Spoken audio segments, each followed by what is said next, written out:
here, and we are continuing the series today, talking to some of the biggest collectors in the world.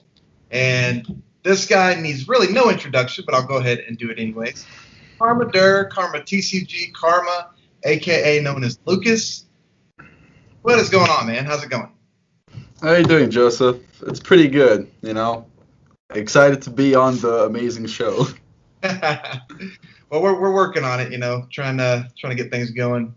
If anything, this guy right here, guys, not only collection-wise, but probably the funniest guy in the community. If you have not hit him up on Instagram yet, you can obviously see it right behind him. It's got that's the best link in the description I can give right there. So, but there you go. I'd have to say though, funniest guy in the community, man. The conversations we have at times, you've got me almost crying, laughing so hard. Appreciate it, dude. I'm all about humor. Heck yeah. So in this interview, man, I'm just going to ask you, like I do most other people at the beginning, what got you started in the Yugioh? To make a long story short, I moved to the States when I was about 8 or 9 years old. So in the 2000s, yeah. And essentially, right when I moved, the school I went to, right, the big thing there was Yugioh. And so right when it released, 2003, 2004, all the kids had Yugioh, right? So naturally, I had to get into Yugioh too. So I just remember opening Magic Ruler packs with my brother. So that was a good memory. And we were allowed to bring them to school, right? So we'd have like little trades and things, and half the kids would get scammed and all that stuff. So that was a good time. And then fast forward, I moved countries, and I forgot all about Yu-Gi-Oh! For maybe 12 years. Uh-huh. And it's just during my last few years of university, it was one of those things where I got curious about my old cards I had in terms of the prices.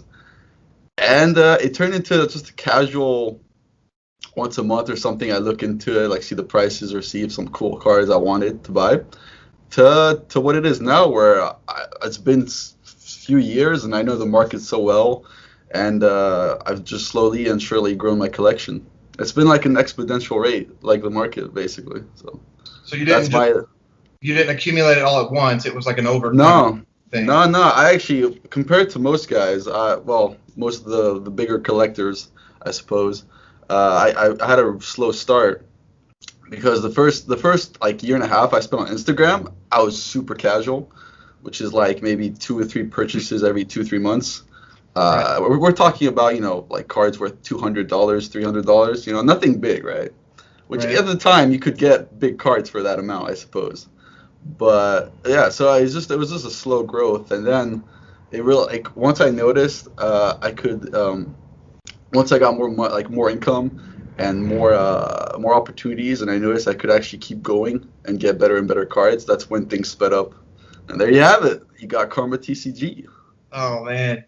That's an interesting story. It's always cool to see how everyone starts on their journey. And because, man, you have literally one of the coolest card collections I've seen. Just the 9.5 gem mints, the PSA 10s. It's every time you post something, I'm like, goodness gracious, where's this guy getting this stuff from? And I'm sure the community is the same way, just awesome cards, dude. First question here, what would you say out of your entire collection, what is your favorite card? Ooh. And what is your most valuable card?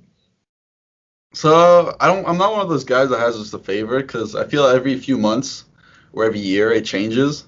2 years ago, when I was actively looking for a proper morphing jar, I had a weird obsession with it, and I can say that was my favorite card back then.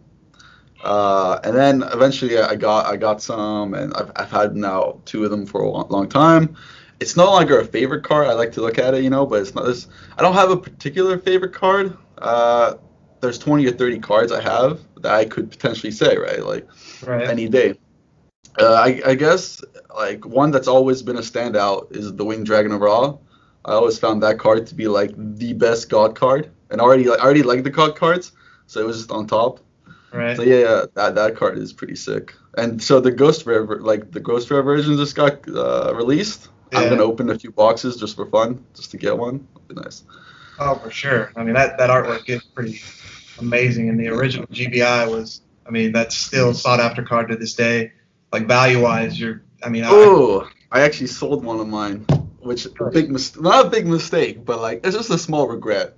There's always small regrets, you know what I mean? Like you sell something and then it turns out you really shouldn't have sold it, things like that.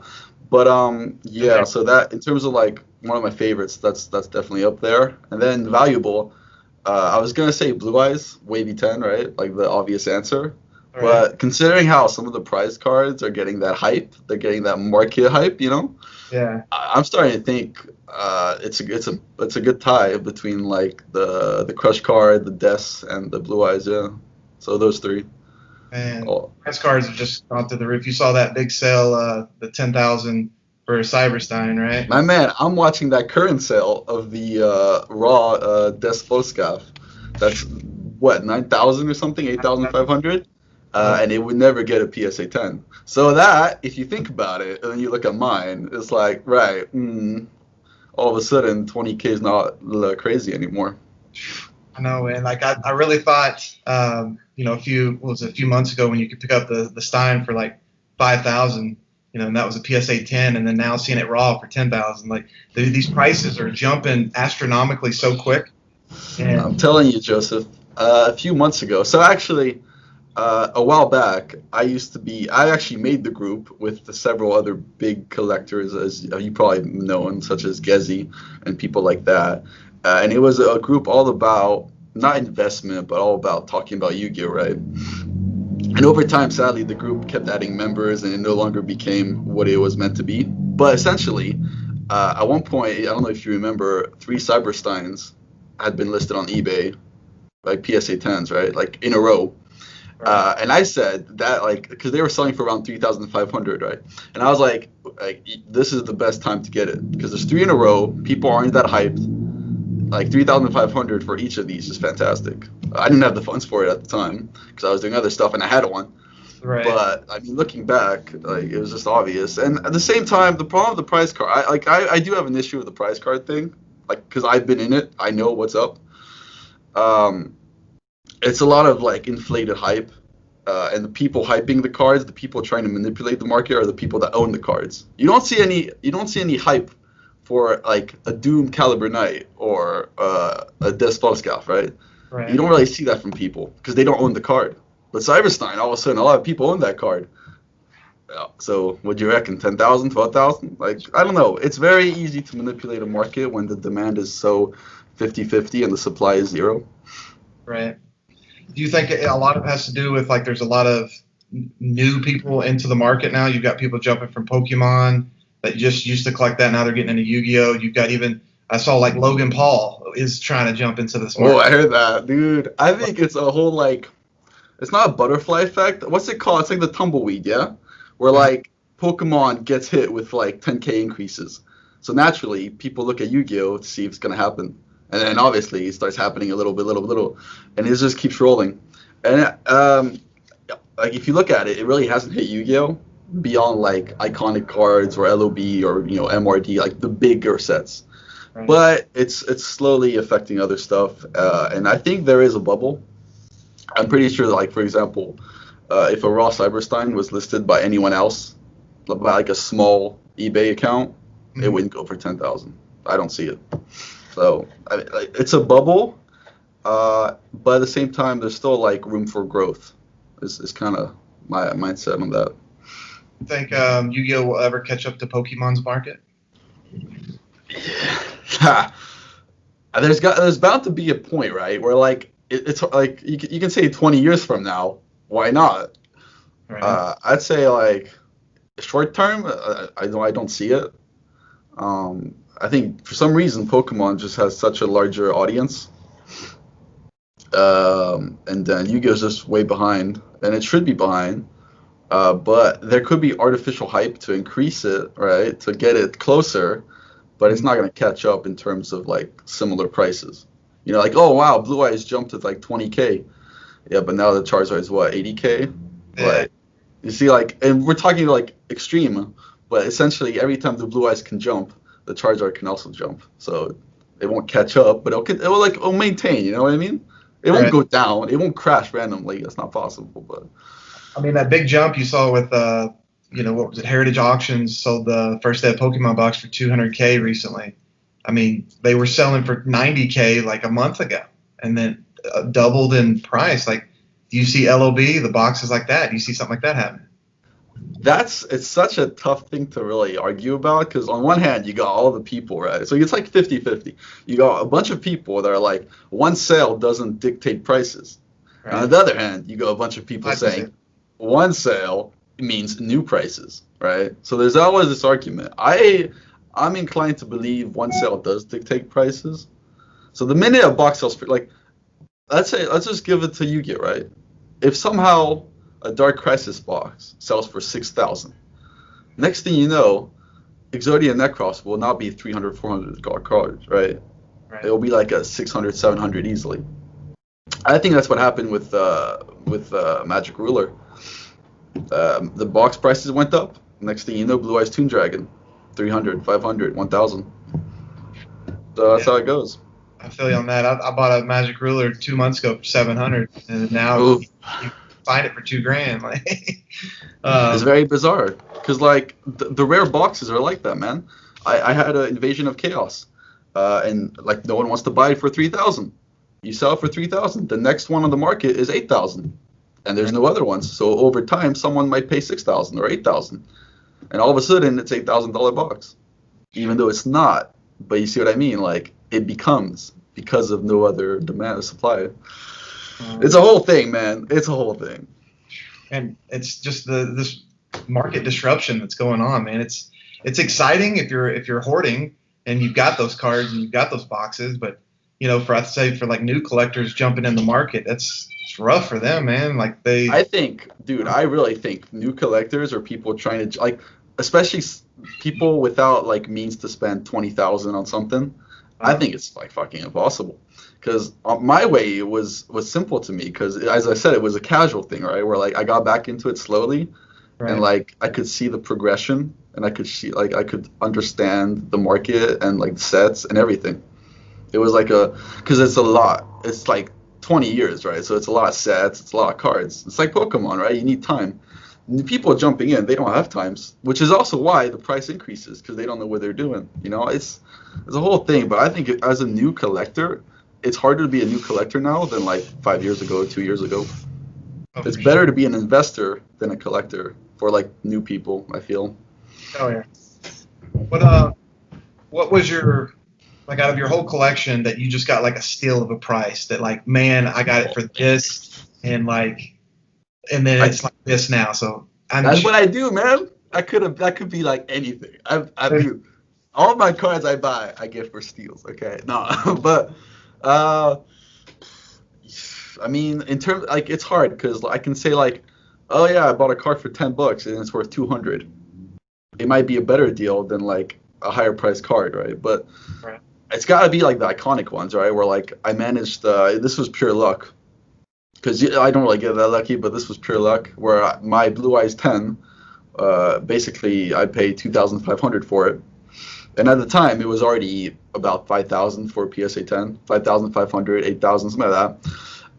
And I just took a chance. It looked good. It wasn't graded PSA. It was graded by a weaker version of Beckett, which many people aren't, that excited about. But it looked good, so I just took a chance because I'm more into like the card and not the grade. Right, I can tell. I know what I'm doing. I can kind of see, like besides any hidden issues, I can see if the card is worthy. And I was just like, this looks good. I'll give it a chance. And it crossed a 10.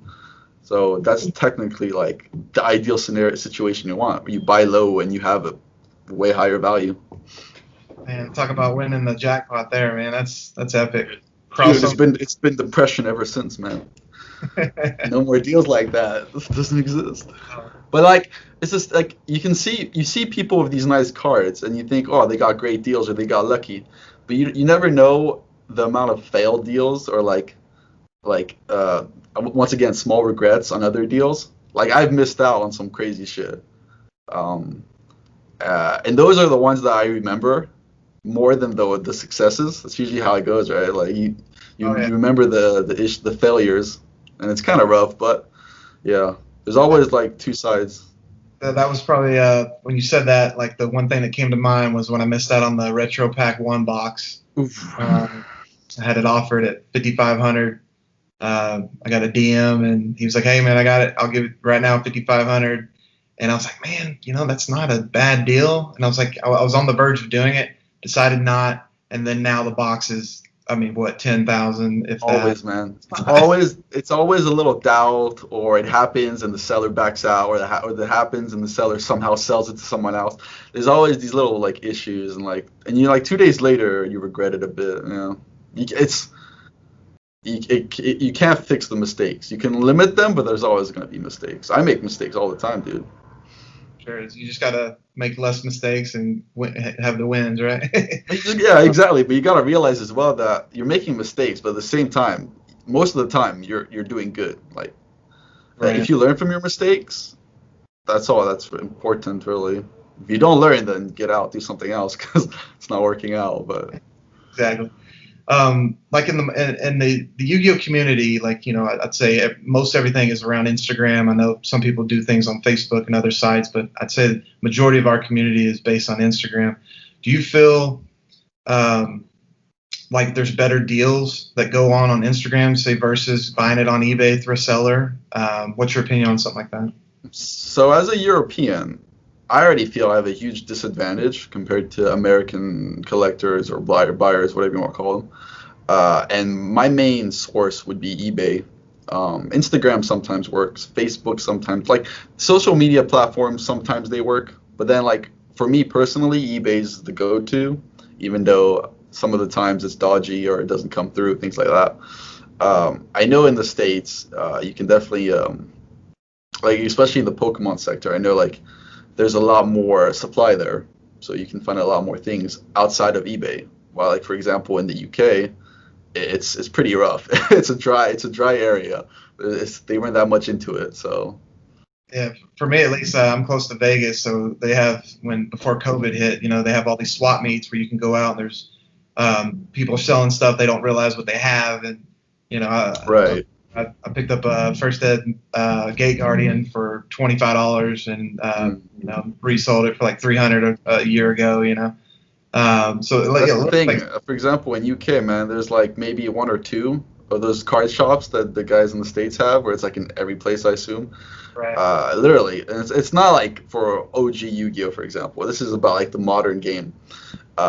We don't have card shops here, like real card shops. There's no other sources besides like two or three outlets. because y'all don't have a Walmart either, right? And that I'm sorry, we don't have Walmart, dude. No, sorry. We don't man. have shit here, dude.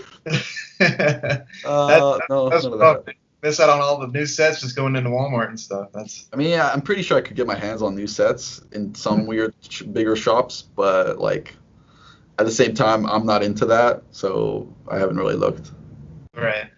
One thing that came to mind when I was interviewing with Tony, we got on the subject at the very end about him pulling those two hollows out of the LOB pack that he got from you.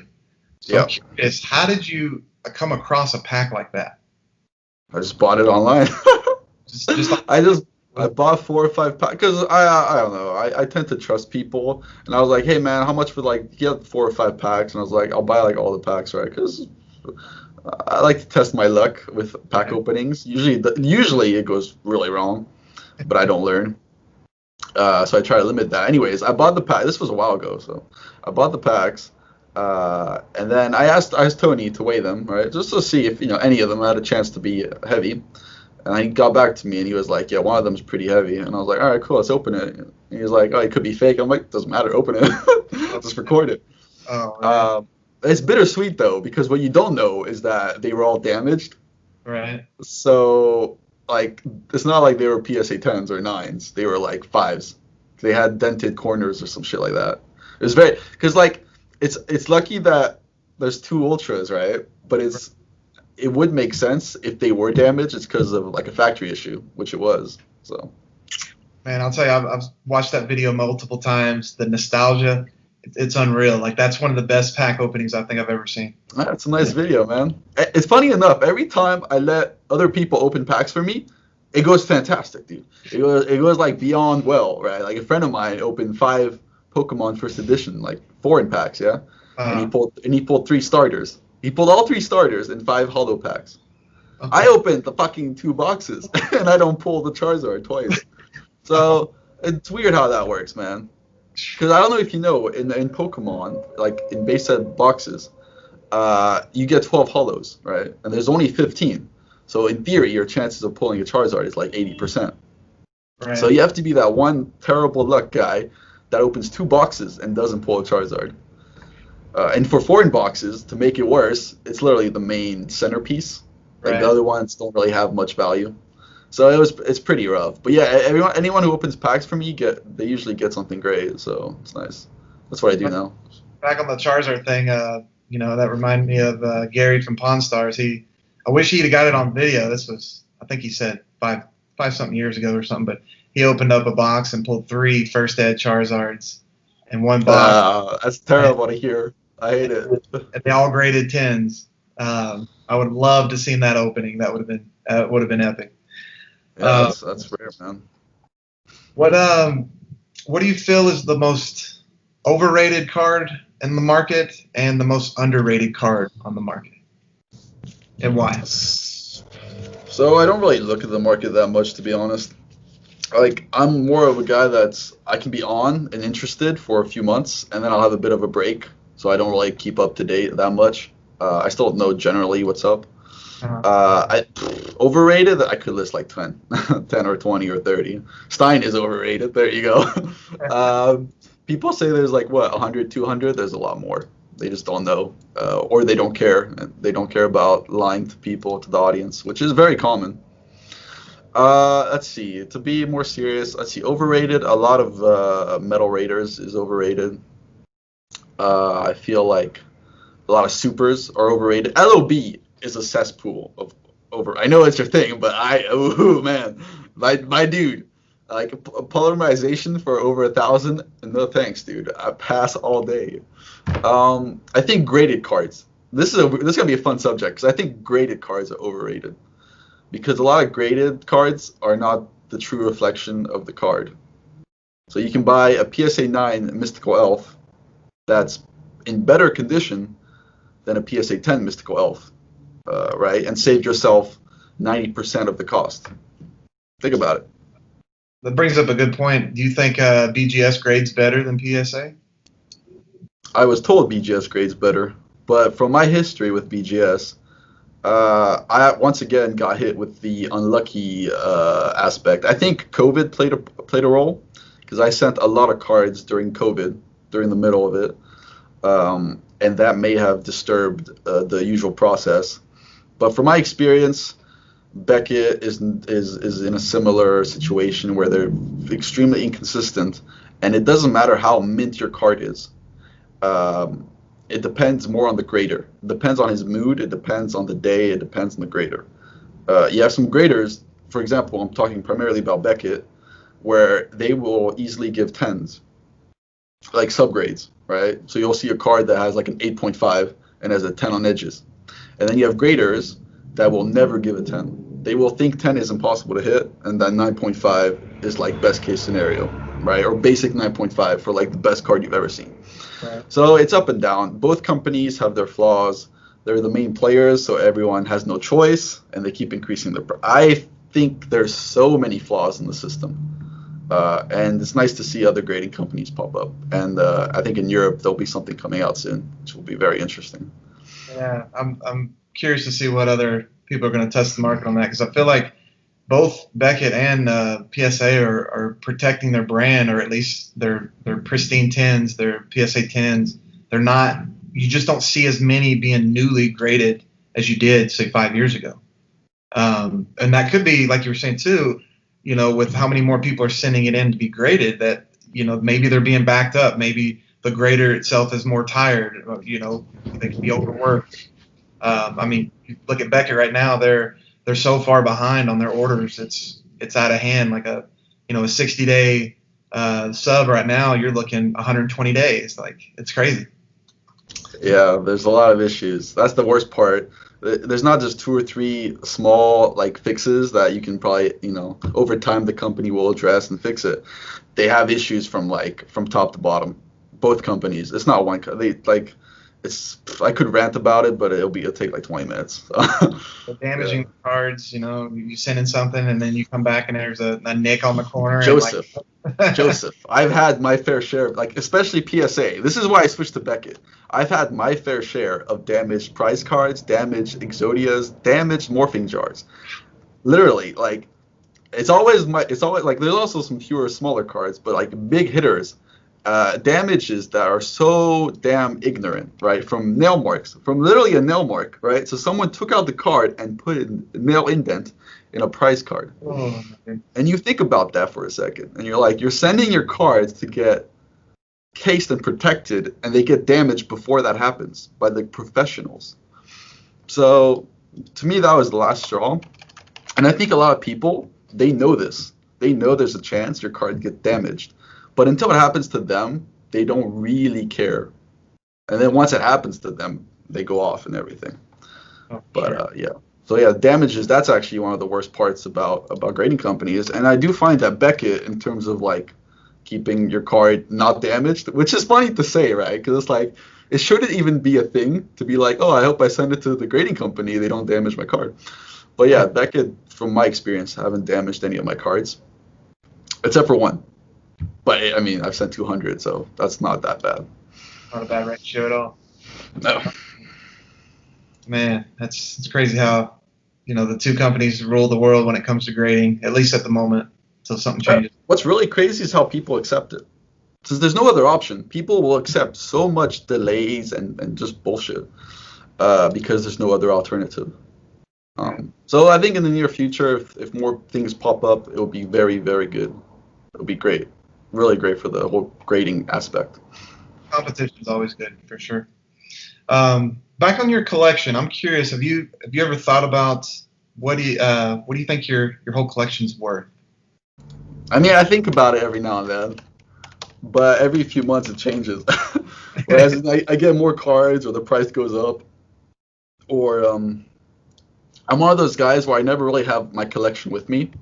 So it's kind of scattered between either middleman's, friends, hidden away, stored away, and then like what I currently have on, which is usually stuff I either want to sell or like I just recently got.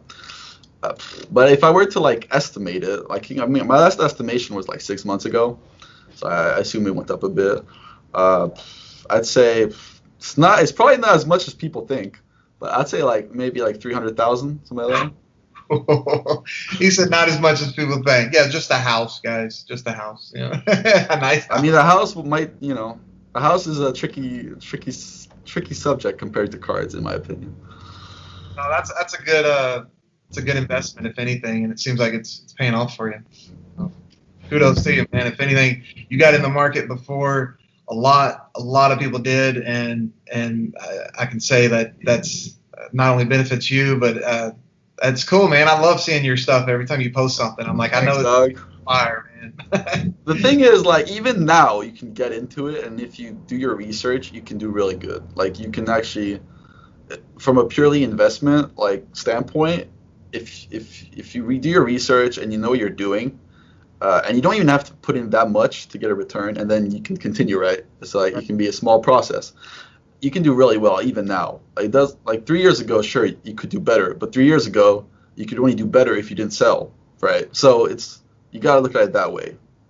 If you buy something for 20,000 but you never sell, you don't actually make anything. It's technically a 20,000 loss. Eventually, if you do sell, then you have the actual benefits. But if you don't sell or trade, it's still like you spent that and it's not coming back, right? That's the collector's viewpoint. Do you ever, man, that is awesome, man. That's one of the bigger collections I've even heard of, at least value-wise. Do you ever see yourself ever selling your collection? All day, dude. So right now, dude, give me a nice offer. Let's go. 500,000. Let's go. East Coast, let's go. Let's go. Oh, man. So literally, somebody offered you a good amount. It wouldn't even cross your mind to even think about it. At the end of the day, to me, there's always a sell price. At the end of the day, they're cards. They're not they're not part of my day-to-day life, you know? Like I have a PSA 9 Crush card. I've seen it maybe like 3 times in the past year. I don't keep it with me. I don't look at it every day. I don't frame it. It's nice to have. Love it. Fantastic. If I get an offer I think is fantastic, I'll take the deal, man. It doesn't mean at the same time that I'm just gonna accept like a good offer. You know, I still I value it for what it is, and I know it has potential. And it's like either offer up a good amount or you don't have it. It's that simple. So you don't really have an emotional attachment to your collection. I mean, my collection's wacky as hell, man. Like I got some expensive cards, and then I got cards that are worth like $100. You know, Right. I got cards that are super cheap. And a lot of the cards I have little stories behind them, right? I find that part fun. They have little like, oh, I got this card because of that, or a friend gave it to me, or it just happened to come by, or it's like my brother's card, blah blah, all that stuff, right? I have that too. But at the end of the day, at the same time, if I buy a card for 100 and it's selling for 300, and some guy came over and offered me 600, I mean, I take that deal all the day, like, you know.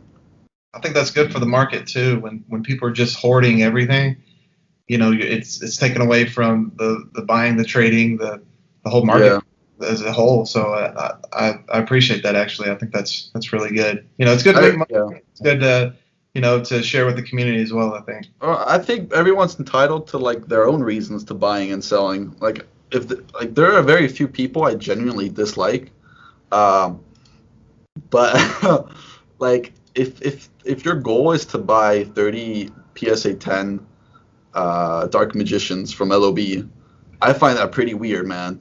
Especially if you mention how it's for your collection and not an investment. Right. Like, why do you feel the need to lie?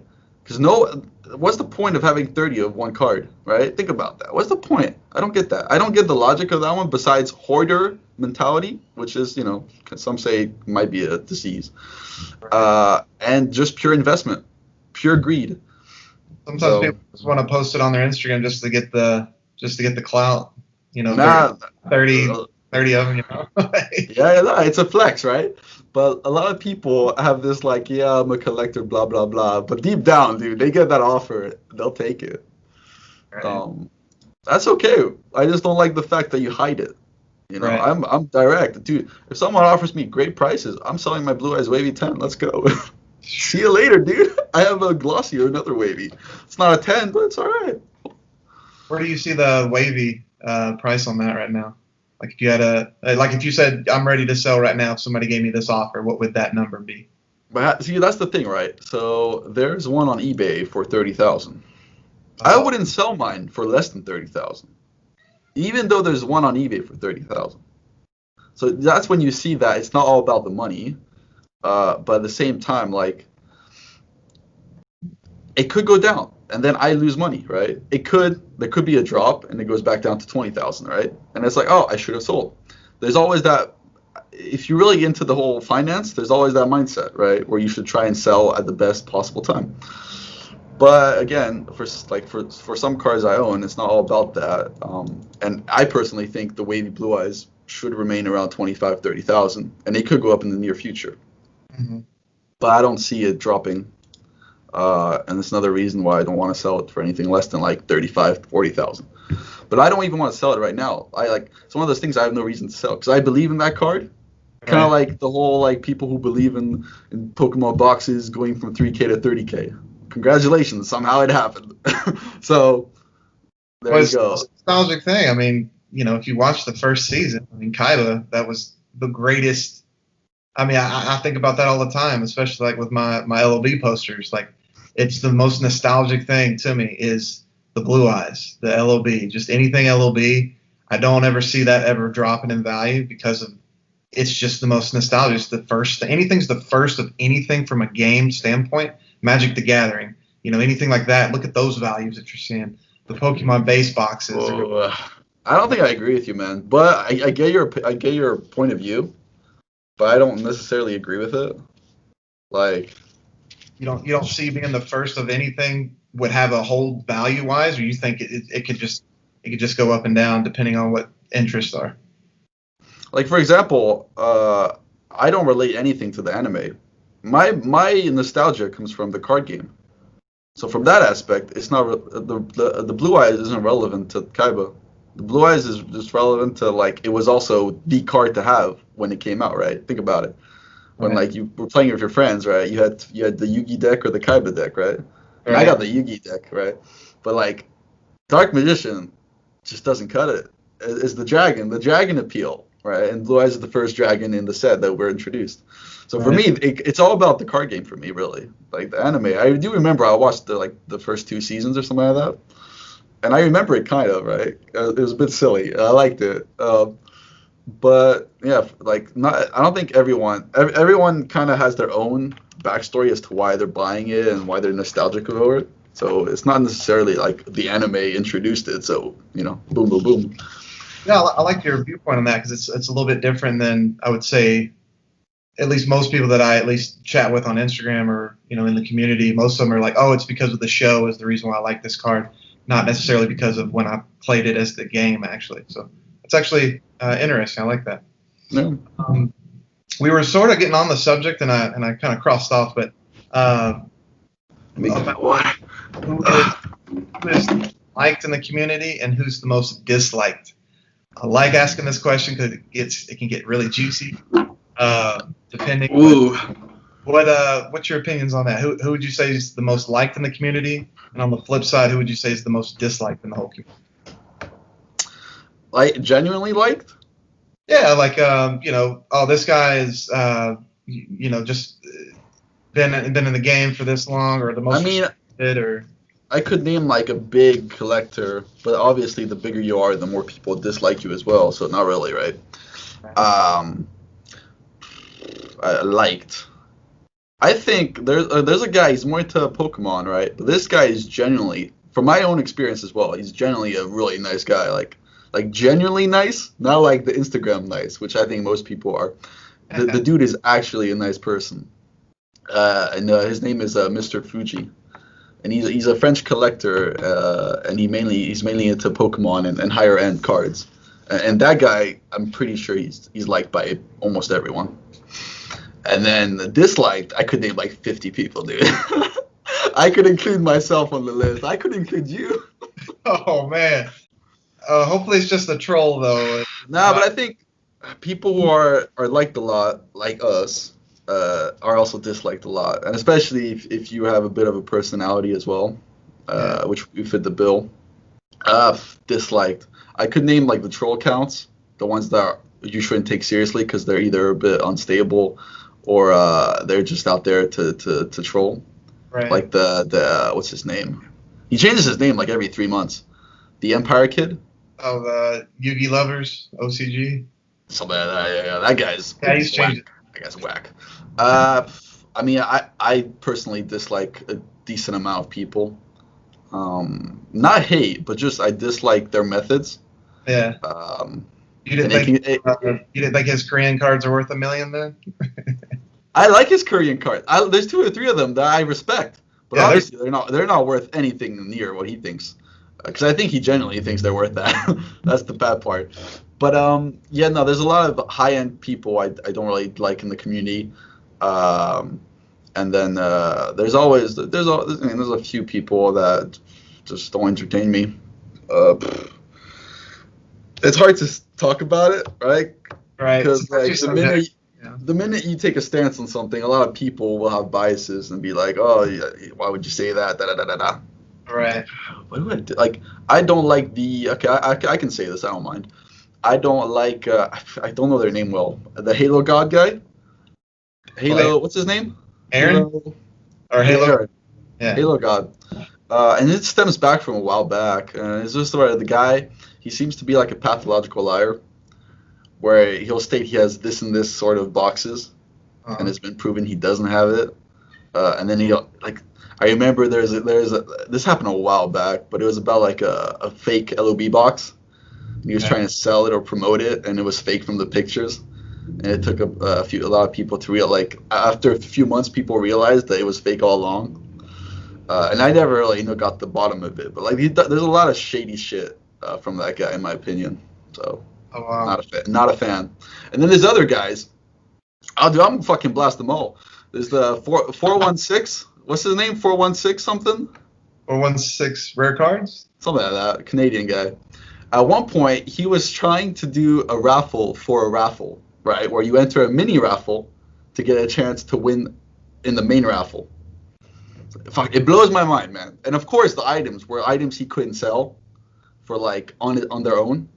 Yeah. Like so, think back 2 years ago, no one wanted an unlimited Pharaoh Guardian box, Pharaonic Guardian box, right?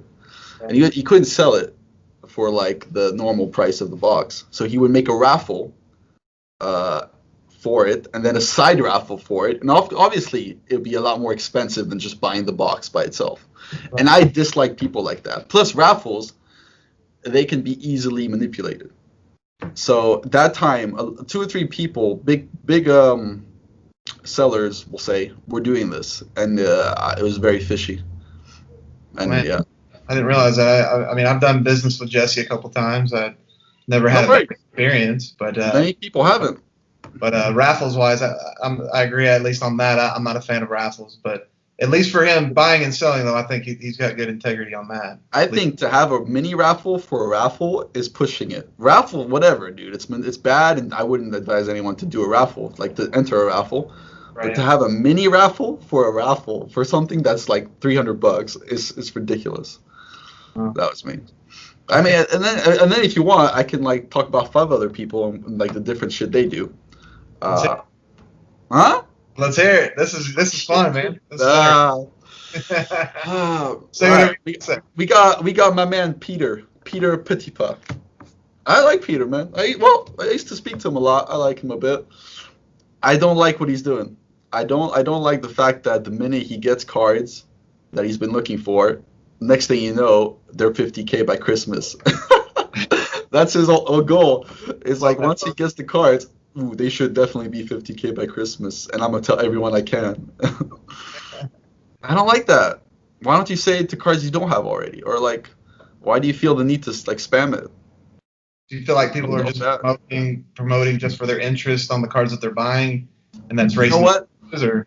I'm gonna raise a controversial opinion. I think a lot of people really want attention, and they speak about things they don't know. They will say whatever they want with no consequences because it doesn't really matter, right? But it's basically false advertising, or it's like false information where you just straight up lie to people because you think you're right, but you have no background on the subject. You don't really know. You assume, and then you make a video and you tell people this is this, this is that, and people believe it. And next thing you know, you got an ultra rare Trihorn Dragon misprint where a bunch of people are convinced there's like 10 of them. I've seen more than 10. There are not 10. Oh, wow. It's like Cyberstein, dude. People are convinced there's 100 or some shit. There's like 80 graded from PSA and Beckett, right? Think about that. And then they say, oh, but the other price cards, they're graded too. There's like 2 Doom Calibers graded. There's meant to be 100 copies of that. How can they have the same amount of copies if Cyberstein is graded 80 times more? You know? Right. It doesn't add up, man. So they take their assumptions and they think they're right, and they tell people about it in a way that's like, this is fact. And it's not a fact. And it's all for that manipulation or that like ego boost that I have it and you don't. Yeah. I don't get it, man. Man, that's interesting. I'm enjoying this. I hope you are too. This is fun. We're getting into some good stuff. Yeah. I don't mind, dude. A lot of people dislike me for like either being honest or rude about it.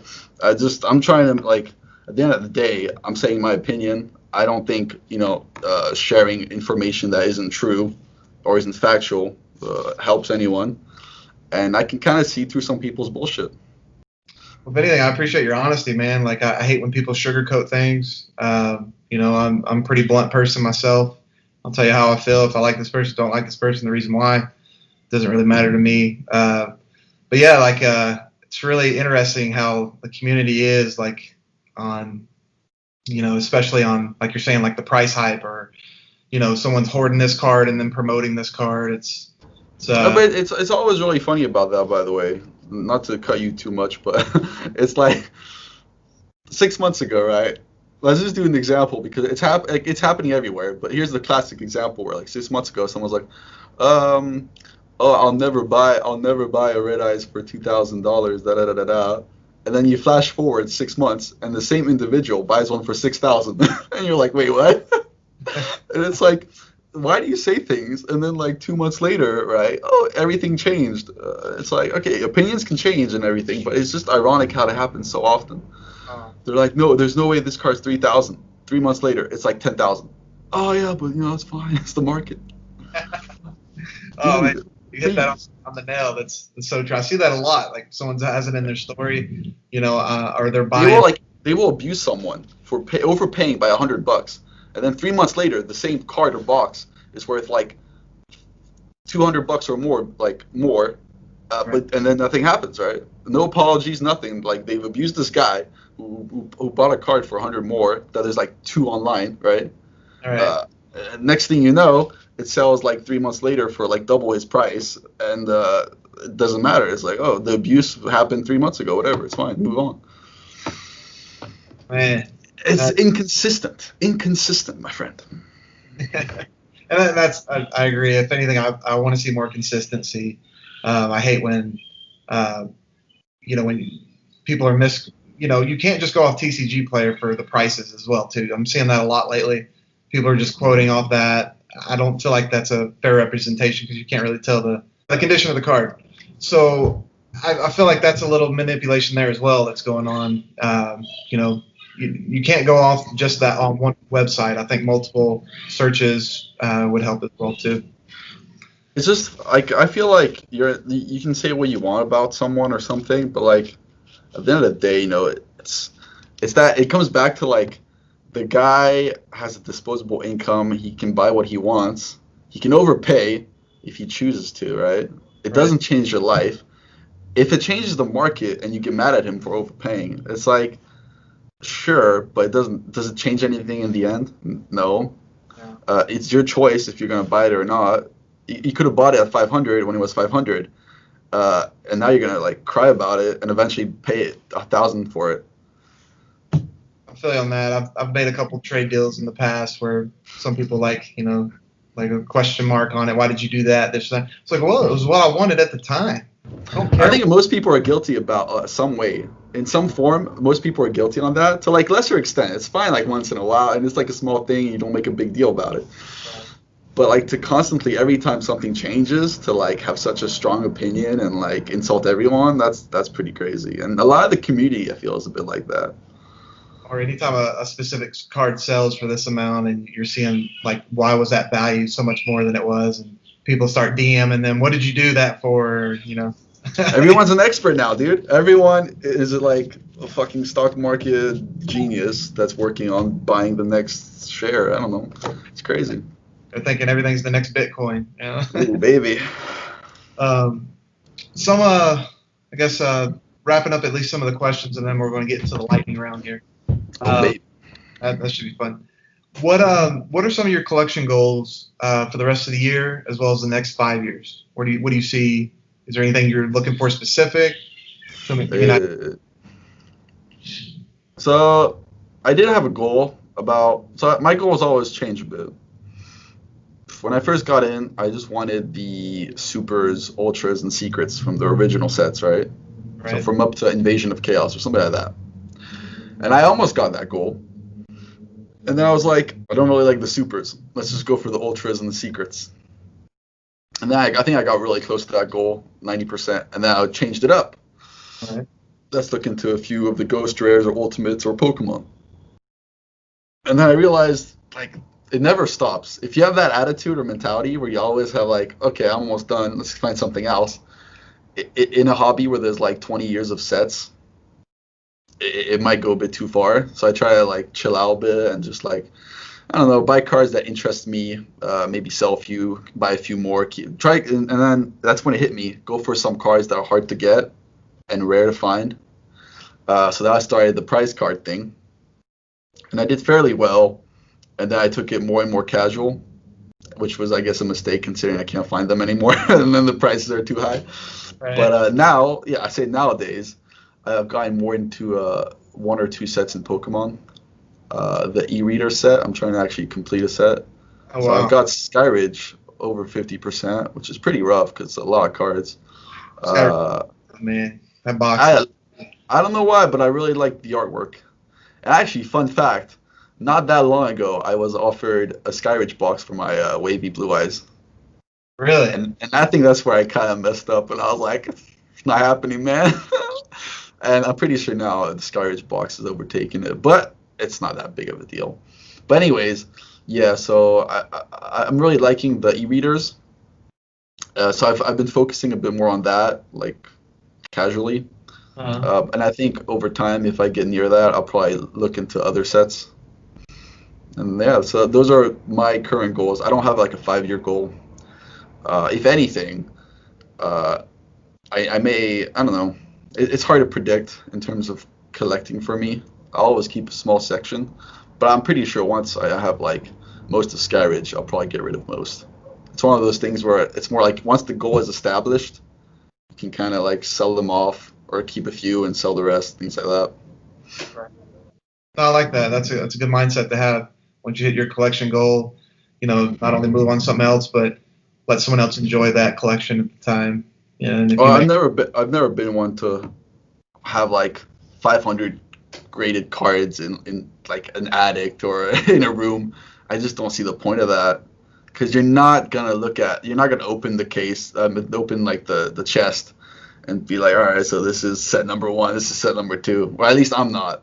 I'm not that interested in that. Maybe keep like 50 cards or 100 cards or maybe more down the road, but lugging that around too is like, if you move a lot, that would be a yeah, pain.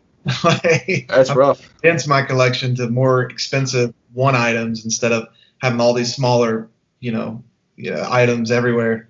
I That think makes I have 100 things here, and I'm already like, it's a lot. So, I know you're selling your first ed MFC box. It's like a little bundle you're doing with Dark Paladin. Tell me, you it's not a want bundle, but I mean, they're like the most. I have the MFC box here. to see that? Look at that. Oh, you can't see because of my background. First edition, right? And once again, this box maybe like a year ago would sell for what, 3,000 something, 4,000, something like that. I've never really kept up to date with it. But yeah, now it's probably in the high sevens. I mean, I could be manipulating the price right now. You don't know. It's 10,000. Let's go. But yeah, it's nice to always have a few big things for sale if ever. I have like a good reserve for anything. And sometimes it's one of those things. Again, you get your item, and after a few years, you're like you moved on, or after a few months, you're like you want something else, or you need to pave the way. It's not all about just stacking it, stacking, stacking. Really on that. I had all the sets, LLB to AST, first ed, and it was cool. But one reason or another, I wanted to focus on other collection goals, and I ended up selling and trading off pretty much That's all of them. perfectly fine. Yeah. So I'll feel you on there. Um, Next section here, this is the lightning round. This is really cool. I think it's pretty cool. It's just 10 questions, but it's just going to be an either or. And you just tell me off the top of your head which one you like. And we'll go from there. I try to change this up so it's not all the same on all the interviews. But yeah, just we'll get into it. Who do you like better, Maya or Taya? My Weevil or Rex? Rex, Tristan or Joey? Joey, DCR or LON? DCR, Glossy or Wavy? Wavy, DDS Blue Eyes PSA 10 or First Ed Wavy LOB Blue Eyes PSA 10? What was the first question for first part? Sorry, DDS or LOB First Ed? LOB. All right. DDS overrated. PSA or BGS? None. I'm uh, serious. blister packs or booster packs? Booster packs. MRD or MRL? MRL. And buying or selling? Ooh. Buying. I think buying, yeah. You almost changed your mind there. No, that was cool. It's always interesting to see everyone's viewpoints on the lightning round. I always find that fun. Hope you enjoyed that there. But yeah, was there any questions you had for me? What'd you think? I had a great time on here, man. It was really fun. It's nice to once in a while, talk to like a person who genuinely enjoys the hobby, such as yourself. And I don't mind getting my own opinions out there. So this was a nice time, yeah. No, if anything, it was I had a blast too. I think this is really good for the community. If anything, learning like picking your brain and all the big collectors, man. I'm learning a lot myself. The knowledge base.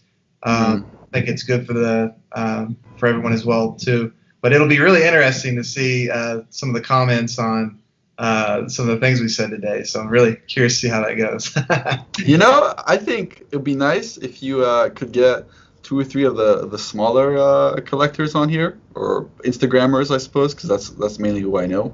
Because they probably have a different attitude and viewpoint than the bigger guys you're getting on here. Okay. That'll be a fun little twist if you want. Oh, that's a suggestion. That brings up a good idea there. I appreciate that. And tell you what, you get yourself one of those new investors or whatever. See what they think. That'll be fun. We'll do that. This is Karma, guys. Go check out his Instagram here. Obviously, right behind him there. Awesome collection, awesome guy. You could learn a lot from him. Posts amazing stuff as well. And I hope you guys enjoyed today's interview.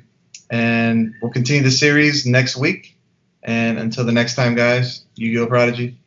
I'll let you guys later. And the next one, Dark Necrofear. Necrofear. That is a huge pull, guys. Oh my goodness. We're hoping to get red eyes, I know. blue eyes, of course. No, blue eyes. Baby! Oh! Different dimension fusion. Oh, baby. First edition. That's what we're talking about.